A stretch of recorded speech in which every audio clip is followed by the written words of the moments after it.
Welcome. Welcome viewers, you are watching Tube Science Learning Academy. Tube Science Learning Academy official YouTube চ্যানেলে তোমাদের প্রত্যেককে স্বাগত জানাই। আজকে খুব খুশির একটা দিন এবং বলা যেতে পারে যারা 2022 এর পরীক্ষার্থী ছিল প্রাইমারি তারা অনেকজন এনআইএমএস এর ডিএলএডটা করেছিল এবং প্রত্যেকটা ডিএলএড ক্যান্ডিডেটদের আজকে বলা যেতে পারে তাদের একটা খুশির দিন। মানে আজকে এই পরিস্থিতিতে দাঁড়িয়ে আমার একটাই মনে হচ্ছে যে এনআইএমএস ও পার পেল। আমি জানি না ভবিষ্যতে কোনো বিএড পরীক্ষার্থীরা পার পাবে কিনা এবং আমি বলতে পারছি না। তো আজকে যেটা জিনিসটা নিয়ে আজকে আলোচনা করব বা করা উচিত, তো সেটা নিয়ে আজকে আলোচনা করব। দেখো, সুপ্রিম কোর্টের জাজমেন্ট এনআইএমএস এর ভ্যালিডেশন রেসপেক্টে অনেক কিছু ছিল এবং যেটা করা হয়েছিল মানে প্রমোশনাল ক্যান্ডিডেট 2017 এ 10th অগাস্টে করেছিল। হ্যাঁ, যারা চাকরিরত অবস্থায় এনআইএমএস এর ভ্যালিডেশন নিয়ে তারা প্রশ্নটা করেছিল এবং তাদের কেসটা 2017 সালে হয়েছিল। তারপর আজকে তাদের হিয়ারিং ছিল এবং আজকে তারা বসেই ছিল অর্ডার দেবে বলে। ঠিক আছে, অর্ডার দেবে বলেই বসেছিল। হ্যাঁ, তোমরা প্রত্যেকেই জানো 23শে নভেম্বর 2023 থেকে কিন্তু এনআইএমএস দের কিন্তু ইনভ্যালিডেশনস এর কথা বলা হয় যে 2023 নভেম্বরের মাসের পর থেকে এনআইএমএস ডিগ্রি ইনভ্যালিড। এবং সেই একই জাজের কাছে এই রিভিউ পিটিশনটা যখন ওঠে, তোমরা দেখো আজ থেকে 6 দিন আগে আমি তোমাদের বলেছিলাম যে মনে হয় আবার এনআইএমএস রা ব্যাক করতে চলেছে। এবং দেখো 11ই আগস্ট 2023 এর পর থেকে যদি সবকিছু নেওয়া হতো তাহলে সেটা কিন্তু বিএডটা ভ্যালিড হতো। ঠিক একই রকম ভাবে 23 নভেম্বর 2023 এর পর থেকে কিন্তু নেওয়া হচ্ছে, মানে তার আগে শাখা সমস্ত এনআইএমএস ডিএলএড কিন্তু ভ্যালিড, মানে প্রসপেক্টিভ যাকে বলে আর কি। ঠিক আছে, তো এটা যে কি বলা যাবে। আর এবার বিএড দের আমি ওটা ছেড়েই দিলাম। আমি এই রেসপেক্টে কথা বলি যে এনআইএমএস টা কিন্তু সবাই ভ্যালিডেট হলো এবং আমি প্রথম দিন থেকে বলে এসেছিলাম যে দেখো কোনো না কোনোদিন এই আশার আলো তোমরা অনেকজন ক্যান্ডিডেট আমার কাছে পড়েছিলে, প্রাইমারি টেট পড়েছিলে, তারা অনেকজন ক্যান্ডিডেট আবার তোমরা টেটের জন্যও পড়েছিলে।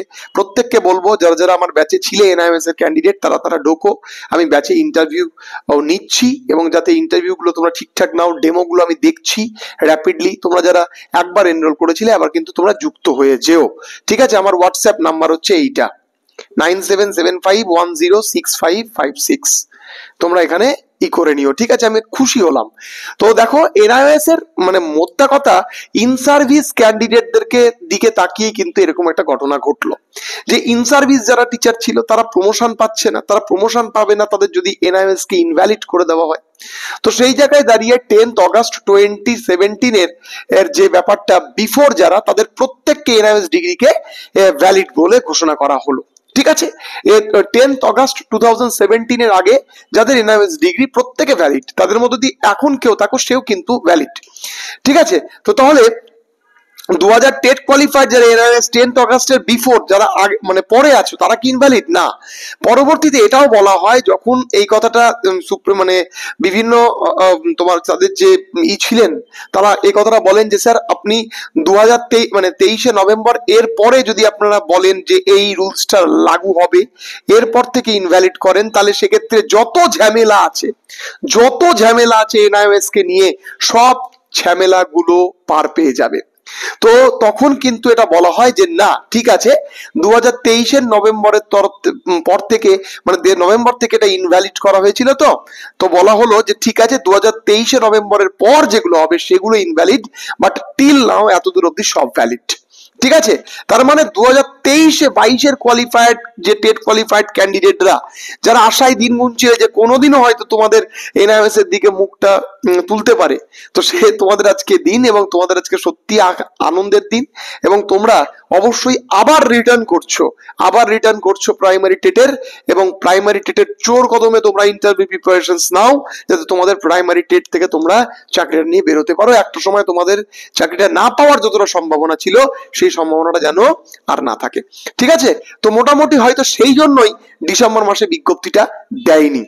অনেকজন তোমরা বলছিলে না যে বিজ্ঞপ্তি ডিসেম্বর মাসে ইন্টারভিউ বিজ্ঞপ্তি আসছে, আর সরকারের কাছে সমস্ত নিয়ম নীতি আছে, সরকারের অ্যাডভোকেট জেনারেলের কাছে সমস্ত তথ্য আছে কোথায় কোন কেস চলছে, কেমন কেসের স্ট্যাটাস, হয়তো এই জন্যই এখনো অব্দি আসেনি। তো যদি চলে আসতো তাহলে হয়তো সমস্যায় পড়তো, আবার কেস কাছারির ব্যাপার থাকতো, আসেনি, ফলে সমস্ত এনআইএমএস ডিএলএডরা ভ্যালিড হলো। প্রত্যেককেই বলবো অনেক শুভেচ্ছা এবং তোমরা তোমাদের মতো প্রস্তুতি শুরু করো এবং ডেফিনেটলি সামনে আগত ইন্টারভিউতে তোমরাও এক ইন্টারভিউ যোগ্য প্রার্থী হিসেবে বিবেচিত হবে। তো চলো আজকে এইটুকুই, দেখা হবে পরবর্তী ভিডিওতে। সবাই খুব ভালো থেকো, শুভরাত্রি। বন্ধ করে দাও।